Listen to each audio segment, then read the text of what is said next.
Hello student, good afternoon. कैसे हैं आप सभी? मेरा नाम Rohit Penuli, ICT virtual class Dehradun से। कैसे हैं आप सभी? मेरे ख्याल से बहुत अच्छे होंगे, फिट होंगे, फाइन होंगे। बच्चों, आज हम क्लास 7 आपका chapter number 2 nutrition in animal यानी प्राणियों में पोषण करने जा रहे हैं। किस तरीके से जो प्राणी होते हैं यानी एनिमल्स होते हैं उनमें किस तरीके से पोषण होता है। प्राणियों में जनरली प्राणियों में आपके एनिमल्स भी आ गए और ह्यूमन बीइंग्स भी आ गए, है ना। तो आपने पहले वाले भाग में यानी पहला चैप्टर था जो इसमें पढ़ा होगा कि जो पादपों में पोषण है ना, पादपों में पोषण किस प्रकार से होता था। आपने अलग अलग पादप देखे थे, किस तरीके से अपना खाना बनाते थे और उसको करते थे। आज हमारा चैप्टर नंबर 2 है यानी प्राणियों में पोषण, न्यूट्रिशन इन एनिमल्स। किस तरीके से होता है, क्या क्या विधियां होती है, क्या पूरा प्रोसेस होता है। तो इस चैप्टर में बच्चों आज हमें उसी के बारे में पढ़ना है ना। आप देखते हैं कि जो भी, जैसे अपने एग्जांपल लेते हैं हम, ह्यूमन बीइंग्स है, तो हमें जो न्यूट्रिशन है वो अलग अलग चरणों में होता है ना। अलग अलग चरणों में किस तरीके से न्यूट्रिशन होता है। पहला कि हम क्या कर रहे हैं कि भोजन खा रहे हैं। पहली चीज तो हमने भोजन को खाया, उसके बाद उस भोजन का क्या होता है, उसका पहली बात तो रिक्वायरमेंट, किस तरीके से हमने रिक्वायरमेंट किया यानी भोजन ग्रहण किया, खाया उसको। दूसरी बात उसका डाइजेशन, है ना, कि वो हमारी बॉडी में एब्जॉर्ब कैसे होता है, पचता कैसे, कैसे डाइजेस्ट होता है। और जब डाइजेस्ट हो गया तो उसका थर्ड पार्ट उसका यूटिलाइजेशन, है ना, कि जो हमारी बॉडी का जो ग्रोथ है वो किस वजह से होती है, किस तरीके से होती है।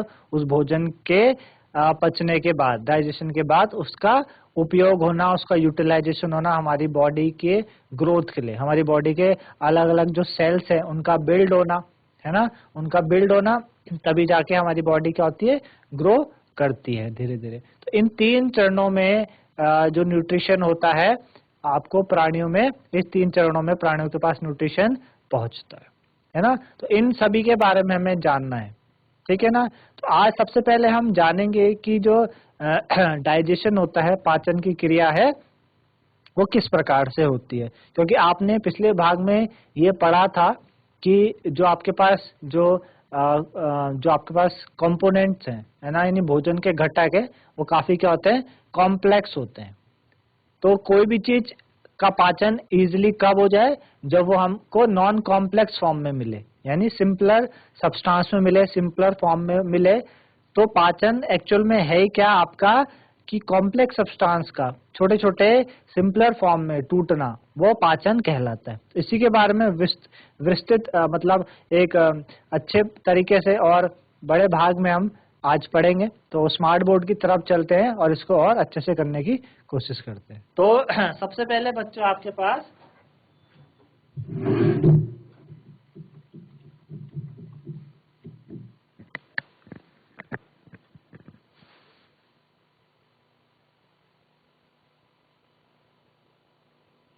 ठीक है, तो आपके पास क्या है बच्चों, chapter number 2,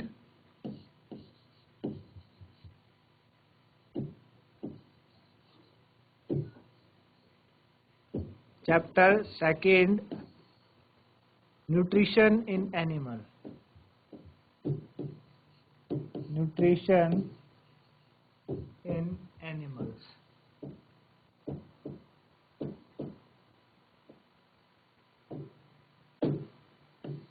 nutrition in animals, ठीक है ना, न्यूट्रिशन इन एनिमल्स। तो मैंने आपको अभी ये चीज समझाई कि चैप्टर 1 में आपने क्या पढ़ा, कंपोनेंट्स ऑफ फूड के बारे में पढ़ा। आपने पढ़ा कि जो प्लांट है अपना खाना प्रिपेयर करते हैं फोटोसिंथेसिस के मदद से, और जो एनिमल्स होते हैं वो अपना खाना नहीं बना पाते, तो एनिमल्स क्या करते हैं, उन खाने को प्लांट से एब्जॉर्ब करते हैं, ठीक है ना। तो एनिमल्स क्या करते हैं, फूड को डायरेक्टली और इनडायरेक्टली क्या करते हैं, यूज करते हैं। डायरेक्टली और इनडायरेक्टली क्या करते हैं बच्चों, उस फूड को यूज करते हैं, है ना। साथ ही साथ में आपने ये देखा था कि जो एनिमल्स हैं, कुछ एनिमल्स क्या करते हैं, आपके प्लांट्स और प्लांट्स भी खाते हैं और एनिमल्स को भी खाते हैं। कुछ ऐसे एनिमल्स होते हैं जो क्या करते हैं, प्लांट को भी खाते हैं और एनिमल्स को भी खाते हैं, ठीक है ना, इस तरीके से। तो एनिमल्स को न्यूट्रिशन में क्या क्या चाहिए, एक तो न्यूट्रिशन की रिक्वायरमेंट चाहिए, mode of intake of food चाहिए और उसका यूटिलाइजेशन चाहिए बॉडी में, ठीक है ना। तो सबसे पहले आपके पास क्या है, कौन सी क्रिया है, डाइजेशन यानी पाचन। सबसे पहले कौन सी क्रिया है बच्चों आपके पास, डाइजेशन यानी पाचन। डाइजेशन,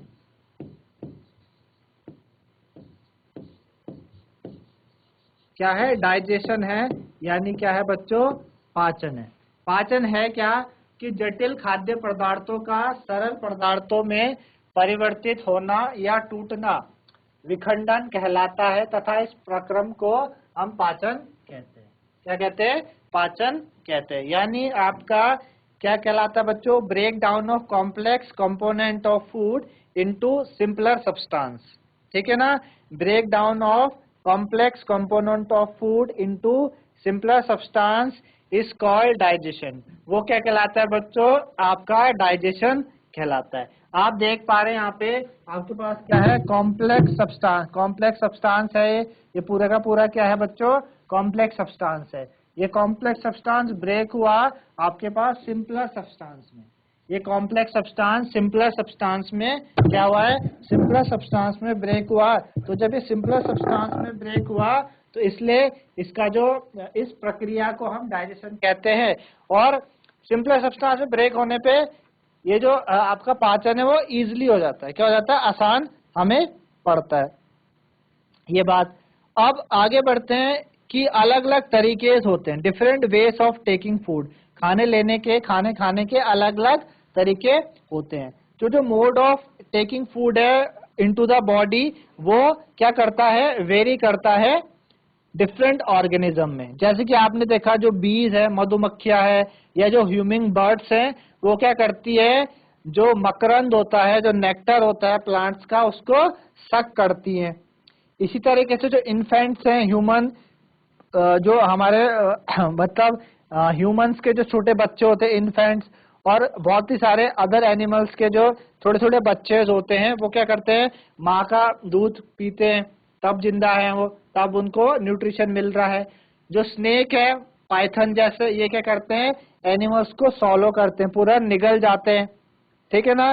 कुछ एक्वेटिक एनिमल्स क्या करते हैं, टाइनी फूड पार्टिकल्स को फिल्टर करते हैं, जो कि क्या करते हैं, फ्लोट कर रहे हैं, है ना। कुछ एक्वेटिक एनिमल्स क्या करते हैं बच्चों, टाइनी फूड पार्टिकल्स को क्या करते हैं, फिल्टर करके और फिर उनको खाते हैं। इस तरीके से आपके पास क्या होता है, अलग अलग डिफरेंट वेज हैं ऑफ टेकिंग फूड। क्या है बच्चों, different ways of taking food, है ना। Various modes of feeding, various modes of feeding, अलग अलग तरीके हैं, है ना, अलग अलग तरीके। तो इसी तरीके से आपके पास एक्टिविटी भी दे रखी है कि what type of food and mode of feeding of following animal. In animals को आपको क्या बताना है, किस तरीके का भाई ये फूड खाते हैं, है ना, किस तरीके का फूड खाते हैं, काइंड ऑफ फूड। और दूसरा क्या बच्चों, मोड ऑफ फीडिंग, है ना, mode of feeding. Mode of feeding यानी वो उनका जो खाने का तरीका है वो क्या है। तो write down your observation in the given table, you may find the list of modes of feeding given table below the table. Below the table helpful आपको दिए गए हैं। जैसे आपको अलग अलग सारे तरीके हैं, स्क्रैपिंग है, आपका च्यूइंग है ना, स्पॉनिंग है, कैप्चरिंग है, इस तरीके से आप देखते हैं, सकिंग है, ठीक है ना, और सॉलोइंग है, अलग अलग तरीके एक्सेट्रा आपके पास, स्पॉन्जनिंग है, अलग अलग तरीके हैं, क्या है, मोड ऑफ फीडिंग। तो ये सारे के सारे आपको इस टेबल क्या करनी है, फिल करनी है। तो जैसे कि आप देखो, ये आपको दे रखा है वेरियस मोड्स ऑफ फीडिंग। जैसे कि हमने बताया कि जो स्नेल है ना, स्नेल ये क्या करता है, क्या खाता है, इसका जो खाना है, क्या क्या काइंड ऑफ फूड है, एक तो लीव खाता है ना, एक तो ये फूल पत्तियां खाता है, ठीक है, फंजाई को खाता है, ये एल्गी को खाता है। आपने चैप्टर फर्स्ट में पढ़ा इनके बारे में, फंजाई एल्गी के बारे में, है ना। तो जो स्नेल है ये क्या खाता है, क्या क्या खाता है, पत्तियां खाता है, फंजाई खाता है, एल्गी खाता है। मोड ऑफ फीडिंग च्यूइंग है, च्यूइंग करना, है ना, चबाना, चबा के क्या करता है, अपना खाना खाता है, अपने खाने को चबा चबा के खाता है। आंट है आपके पास, जो चींटियां होती है, आंट, वो क्या क्या खाती है बच्चों, इंसेक्ट खा रही है, जो आंट है वो क्या कर रही है, इंसेक्ट को खा रही है ना, वो स्वीट्स खाती है, वो वीट खाती है। तो जो इंसेक्ट है इन तरीके का खाना ये खा रही है, इंसेक्ट खा रही है, स्वीट्स खा रही है और वीट इंसेक्ट्स खाती है ना। तरीका क्या है, मोड ऑफ फीडिंग क्या है, च्यूइंग करना, चबाना, इनका भी तरीका क्या है, चबा के खाना। फिर आप देख रहे हैं ईगल, जो ईगल है, ईगल क्या खाती है, फ्लैश, है ना। फ्लैश देखते हैं आप, जो ईगल होते हैं ऊपर आसमान में जो उड़ते हैं, ये जो मरे हुए जानवर होते हैं, ह्यूमन बींग्स होते हैं, उनको खाती है, फ्लैश वगैरह खाती है, मीट वगैरह। और ये कैसे खाती है बच्चों, स्वेलो करके, swallowing करके एक एक करते हैं। इसका जो तरीका है ईगल का, मोड ऑफ फीडिंग है, वो swallowing है। उसके बाद ह्यूमिंग बर्ड है आपके पास, जो बर्ड होती है मधुमक्खी टाइप की, है ना। आपके पास जो ह्यूमिंग बर्ड्स होती हैं, ये नेक्टर यानी मकरंद होता है जो फूलों में ऊपर, उस पार्ट को खाती है और सक करके, आपने देखा होगा फूलों में जो पीला पीला पार्ट होता है, मकरंद यानी नेक्टर, उसके ऊपर आपने काफी ह्यूमिंग बर्ड्स और को देखा होगा चढ़े हुए, तो वहां पे बैठ के वो क्या करती है, नेक्टर को चूसती है, उसको सक करती है। तो इनका तरीका क्या है, सकिंग करने का। फिर जो लीज होती है आपके पास, है ना, जोंक वगैरह, ये इनका जो खाना है ब्लड है ना। आपने देखा कि ये जो ब्लड खाती हैं, और ब्लड कैसे करती है, सक करके खाती है, चूस चूस के ब्लड ये खाती है। फिर आप देख रहे हैं मॉस्किटोज, मॉस्किटोज है ना, मॉस्किटोज जो मच्छर होते हैं हमारे आसपास घरों में, अक्सर आपने देखा है हमारा खून चूसते हैं, ब्लड खाते हैं सकिंग करके, क्या करते हैं, ब्लड खा रहे हैं सकिंग करके, सक करके खा रहे हैं। तो ये है। फिर जो बटरफ्लाई है आपकी, है ना, बटरफ्लाई, बटरफ्लाई ये नेक्टर यानी मकरंद खाती हैं, इनको सक करके, सकिंग करके खाती है ना। आप देखो, आपने हाउस फ्लाई, घरों में उड़ने वाली आपने देखे होंगे हाउस फ्लाई, ये क्या करती है, सेमी डाइजेस्टेड फूड, क्या करती है, ये सेमी डाइजेस्टेड फूड को अपना शिकार, मतलब अपना खाना बनाती हैं, और किस तरीके स्पॉनिंग करती है, क्या करती हैं, अपना खाना खा रही है। तो इस तरीके से आपने वेरियस क्या देखे, वेरियस एनिमल्स देखे, उनके काइंड ऑफ फूड देखे आपने, और मोड ऑफ फीडिंग देखा, उनका खाना देखा कि क्या क्या खाना है उनका, और देखा कि मोड ऑफ फीडिंग किस तरीके से वो खाना खाते हैं। जैसे कि आपने ह्यूमन बींग्स है, हमारा खाना क्या है बच्चों, हमारा खाना आपने देखा है, हम फल फ्रूट्स भी खाते हैं, वेजिटेबल्स भी खाते हैं, हम फ्रूट्स भी खाते हैं, है ना। हम नॉन वेजिटेरियंस भी होते हैं, बहुत सारे ह्यूमन बींग्स वो भी खाते हैं। और तरीका क्या हमारा, मोड ऑफ फीडिंग चबा के, हम चबा के खाते हैं। अगर आप ह्यूमन से पूछे कि उनका मोड ऑफ फीडिंग क्या है, चबाना, हम चबा के खाना खाते हैं। आपने कभी देखा नहीं है अपने आप को कि आप कोई खाना को एकदम स्वेलो किया, हमने चबा चबा के खाना खाते हैं। तो हमारा जो मोड ऑफ फीडिंग है चबाना, और हम किस तरीके का खाना खाते हैं, हम वेजिटेरियन भी हैं, नॉन वेजिटेरियन भी, हर तरीके का खाना इस तरीके से खाते हैं। तो इस तरीके से वेरियस मोड्स ऑफ फीडिंग के बारे में आपने देखा। आपने क्या देखा, वेरियस मोड्स ऑफ फीडिंग देखा, यानी क्या समझा, different ways of taking food, अलग अलग तरीके खाने खाने के, और उनका उस तरीके से देखना। अब आगे चलते हैं। आपके पास क्या है बच्चों, एक ये है, ये आपके पास क्या है, स्टार फिश है। क्या है ये आपके पास है स्टार फिश, ठीक है ना। स्टार फिश करती क्या है, स्टार फिश है, ये क्या करती है बच्चों, ये उन एनिमल्स को खाती है जो कि कवर्ड होते हैं hard shells of calcium carbonate. मतलब ऐसे एनिमल्स जो कि hard shells of calcium carbonate, मतलब क्या रहते हैं, वो एक हार्ड सेल के अंदर छुपे हुए रहते हैं। जैसी सेल को ओपनिंग होती है सेल की, आफ्टर ओपनिंग द सेल, जब स्टारफिश इन सेल को ओपन करती है, तो स्टारफिश क्या करती है, pop out its stomach through its mouth to eat the soft animal inside the shell. ये क्या करेगी बच्चों, अपना स्टमक बाहर निकालेगी, अपना स्टमक को क्या करती है, बाहर निकालती है, माउथ के जरिए, मुंह के जरिए अपने स्टमक को क्या करती है, बाहर निकालती है, और उस सॉफ्ट एनिमल्स को क्या कर देती है, खा देती है, जो सेल के अंदर था, जो हार्ड सेल के अंदर था। पहले उस हार्ड सेल को ओपन करती है, अपना माउथ बाहर निकाल के, अपना माउथ एकदम बाहर निकाल, अपना सॉरी स्टमक है जो, वो पेट के जरिए पूरा बाहर निकालती है, उसको फिर खा जाती है ना, इस तरीके से। और वापस फिर स्टमक कहाँ चले जाता है बच्चों, goes back into the body, body में चले जाता है, और फूड इज स्लोली डाइजेस्टेड, धीरे धीरे खाना क्या होने लगता है बच्चों, डाइजेस्ट होने लगता है, धीरे धीरे खाना डाइजेस्ट होने लगता है। इस तरीके से जो स्टार फिश है उसका मोड ऑफ फीडिंग है, उसका खाना इस तरीके से स्टार फिश खा रही है ना, स्टार फिश इस तरीके से खाना खाती है। मेरे ख्याल से इतना आपको समझ में आया होगा। आगे चलते बच्चों, मानव में पाचन, यानी जो मानव में पाचन है यानी जो ह्यूमन में डाइजेशन है वो किस किस तरीके से होता है। Digestion in humans, digestion in humans, ठीक है ना, डाइजेशन इन ह्यूमंस। तो मानव में पाचन किस तरीके से होता है बच्चों कि भोजन एक सतत नली से गुजरता है जो मुख गुहिका से प्रारंभ होकर गुदा तक जाती है और इस नली के विभिन्न भागों में बटा रहता है। तो आपने देखा होगा कि जो हम खाना है उसको हम माउथ के जरिए क्या करते हैं, खाते हैं और फिर उसको यूटिलाइज करते हैं। जो अनयूज्ड पार्ट होता है खाने का उसको हम फेंक देते हैं, अपनी बॉडी से बाहर फेंक देते हैं। आपने कई बार सोचा होगा कि हमारी बॉडी के अंदर खाना जाता कैसे, क्या हमारी बॉडी के अंदर उस खाने का होता है।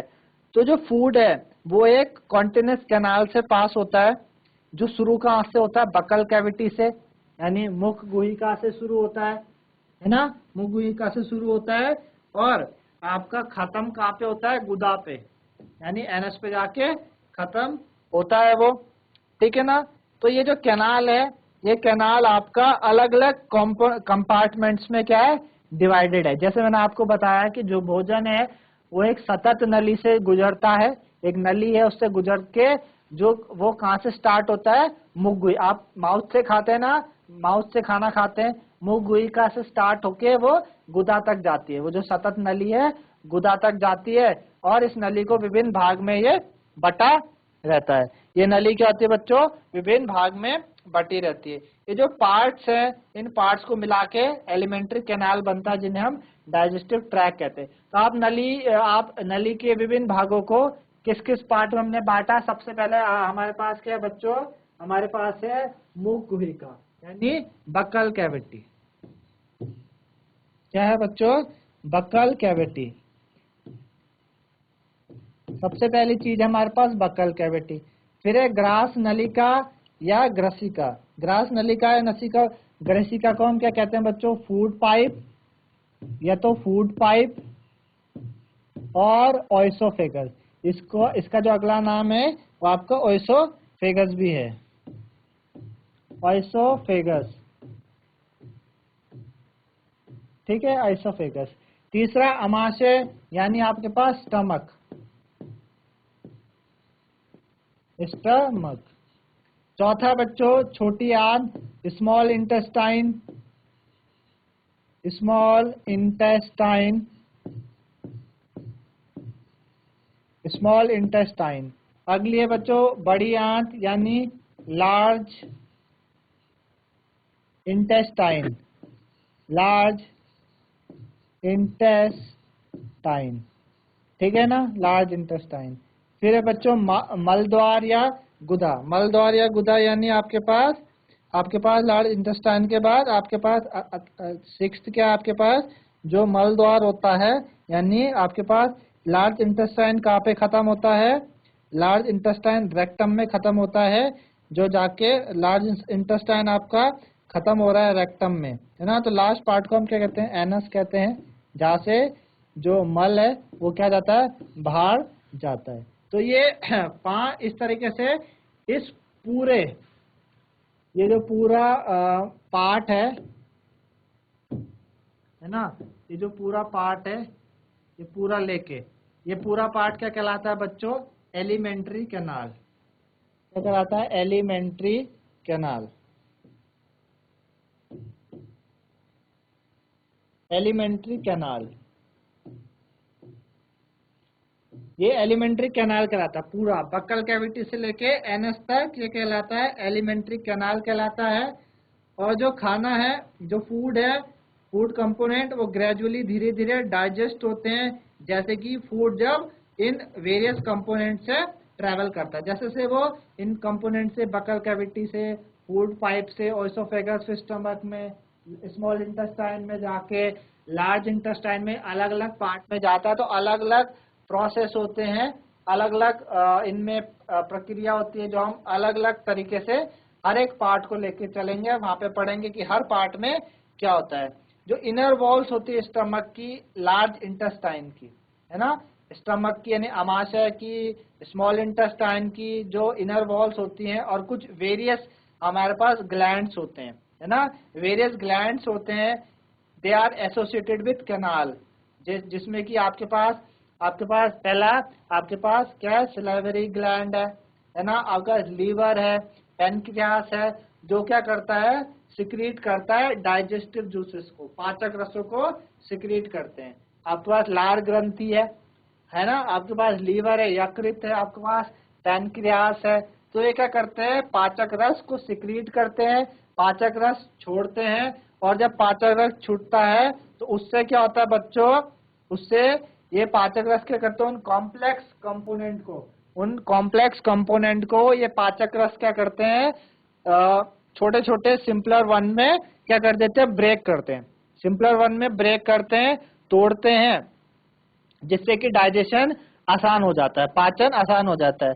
जो डाइजेस्टिव ट्रैक्ट और ये सारे के सारे ग्लैंड, क्या बताया मैंने, पूरा एलिमेंट्री कैनाल प्लस जो आपको ये ग्लैंड्स बताए, एसोसिएटेड ग्लैंड बताया, जिसमें कि सलाइवरी ग्लैंड, लीवर, पैनक्रियास, सब मिला के, पूरा का पूरा मिला के आपको क्या बनाता है, डाइजेस्टिव सिस्टम का निर्माण करता है। क्या करता है बच्चों, पूरा का पूरा मिला के ये क्या करता है, डाइजेस्टिव सिस्टम का क्या करता है, निर्माण करता है। पूरा का पूरा डाइजेस्टिव सिस्टम का ये क्या करता है बच्चों, निर्माण करता है। पूरा का पूरा डाइजेस्टिव सिस्टम का निर्माण करता है।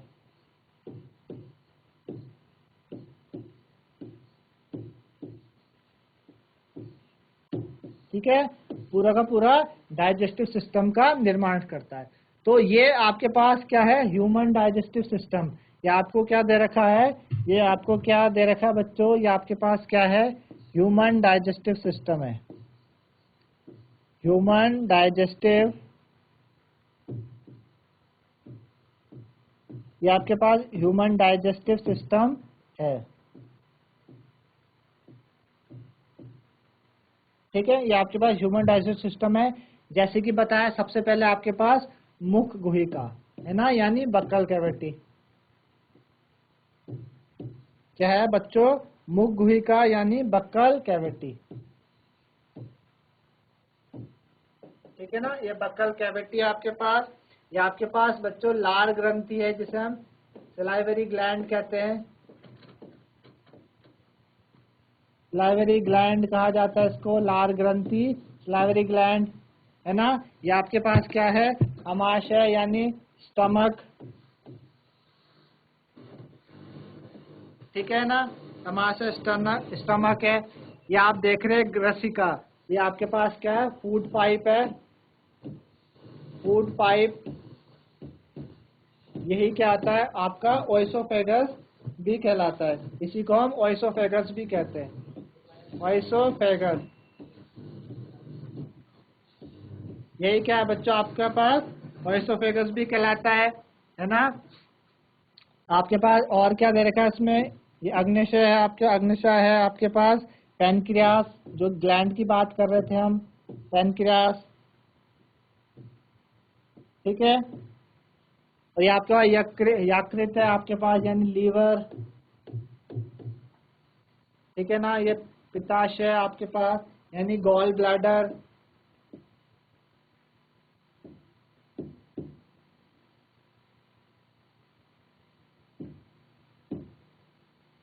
ठीक है, ये शुद्रांत है, यानी जिसको हमने छोटी आंत कहा था, स्मॉल इंटेस्टाइन।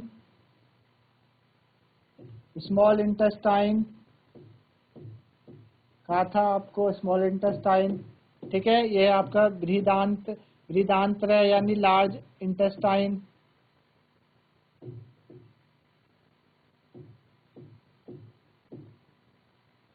ठीक है, ये आपके पास बच्चों मलाशय है। यानी रेक्टम है,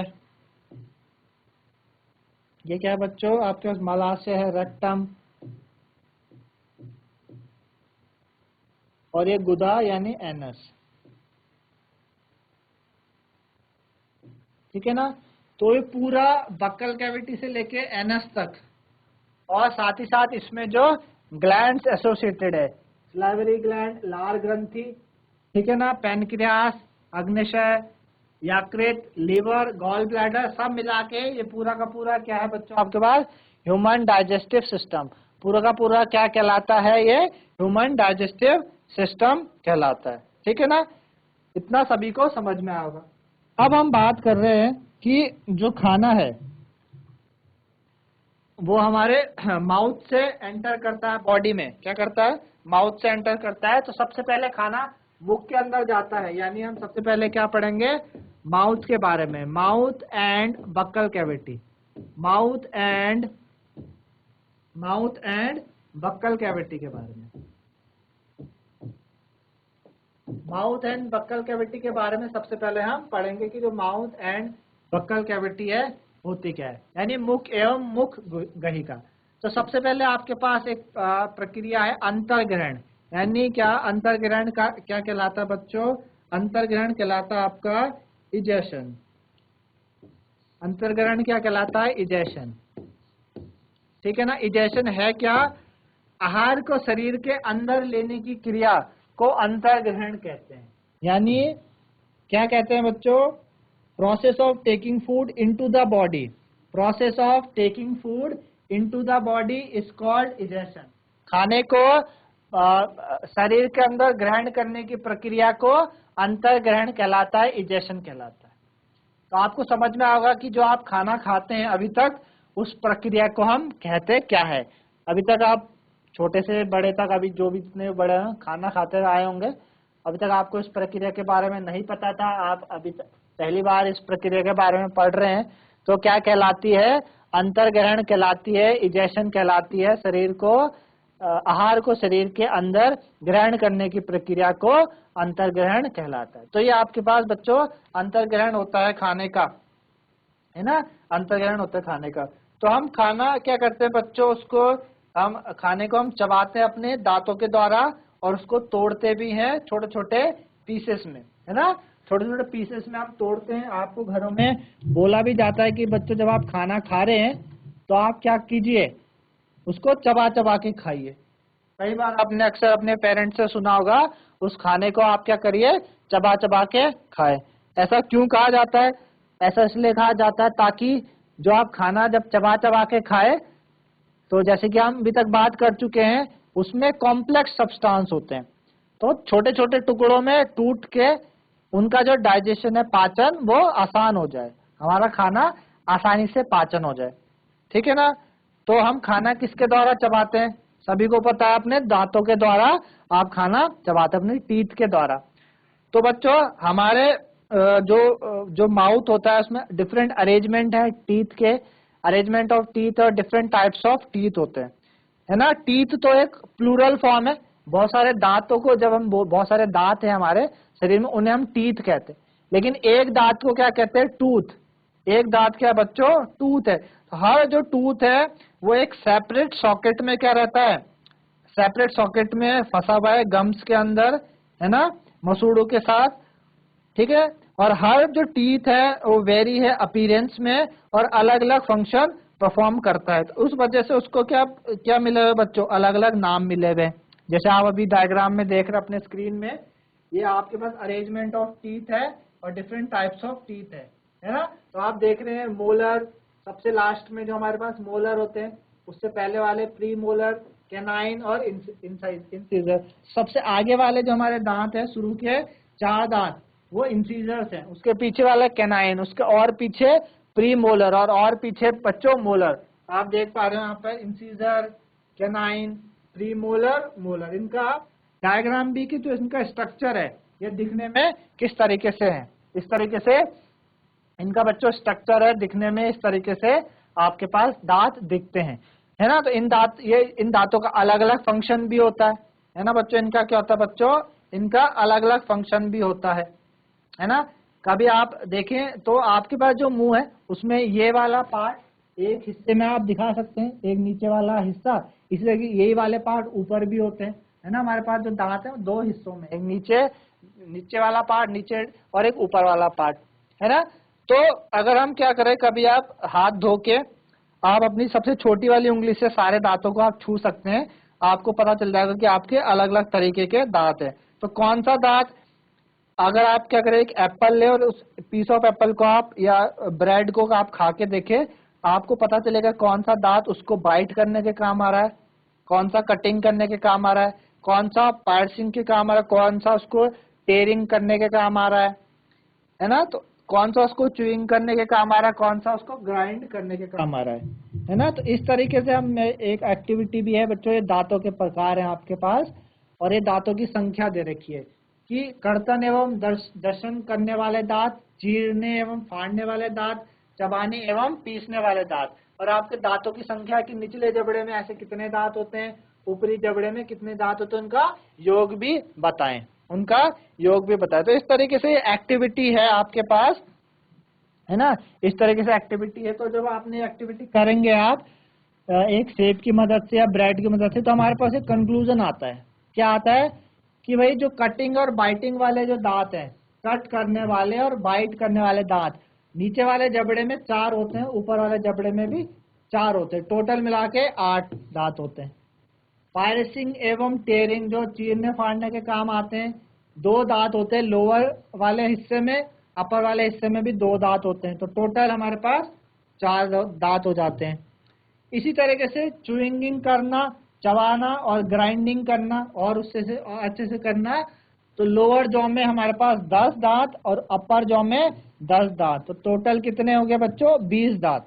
टोटल कितने हो गए, 20 दांत हो गए, है ना। तो इस तरीके से आपने देखा कटिंग और बाइटिंग टीथ टोटल 8, है ना, और piercing and tearing teeth total 4, और chewing and grinding teeth total 20। तो सबको जोड़ोगे आप, 20 और 4 24 और 8 32, तो टोटल हमारे पास 32 टीथ होते हैं। कितने, 32 होते हैं हमारे पास। कितने होते हैं बच्चों, टोटल 32 होते हैं। अगर आप अपने दांतों को छू के देखें तो आपको पता चलेगा टोटल आपके पास कितने होते हैं, 32 दांत होते हैं। अगर जो एडल्ट ह्यूमन बीइंग है, एक जो एडल्ट ह्यूमन बढ़ता हुआ, तो किशोर अवस्था में अगर आप देखें तो हमारे पास टोटल, अगर आप कभी छू के देखें अपने दांतों को छोटी फिंगर से, तो आपको पता चलेंगे 32 दांत हमारे पास टोटल होते हैं।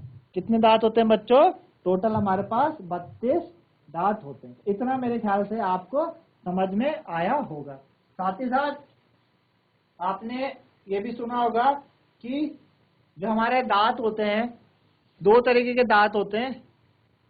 एक तो मिल्क टीथ होते हैं, जो क्या होते हैं आपके, मिल्क टीथ कब होते हैं, तो इस तरीके से आपने देखा कि आपके टाइप्स ऑफ टीथ, है ना, टाइप्स ऑफ टीथ के बारे में समझा, और आपने जाना कि किस तरीके से जो मोड ऑफ फूड है, इंजेशन, अंतर्ग्रहण, हम कैसे करते हैं, खाना खाते हैं और फिर चबाते हैं, उनको अपने दांतों की मदद से चबाते हैं, जिसमें अलग अलग प्रकार के आपको दांत बताए, है ना। इस तरीके से आपके पास चीजें होते हैं। दो, आप ये भी जानते हैं हमारे 2 प्रकार के दांत होते हैं, दूध के दांत, मिल्क टीथ, है ना, तो छोटी उम्र में होते हैं, 6 से 8 साल के बाद वो टूट जाते हैं, और उसके बाद जो दांत आते हैं परमानेंट टीथ होते हैं, वो हमारी जिंदगी भर हमारे साथ चलते हैं वो दांत, है ना। तो इसका हिस्सा मैं आपको आज समय के कारण अगले भाग में बताऊंगा। आज के लिए इतना ही, मेरे ख्याल से सभी को समझ में आया होगा इतना जितना आज के लिए हमने पढ़ा है। इस तरीके से आप अपनी बुक से भी रिवाइज करते रहिए और इसको समझते रहिए। आज के लिए इतना ही, धन्यवाद।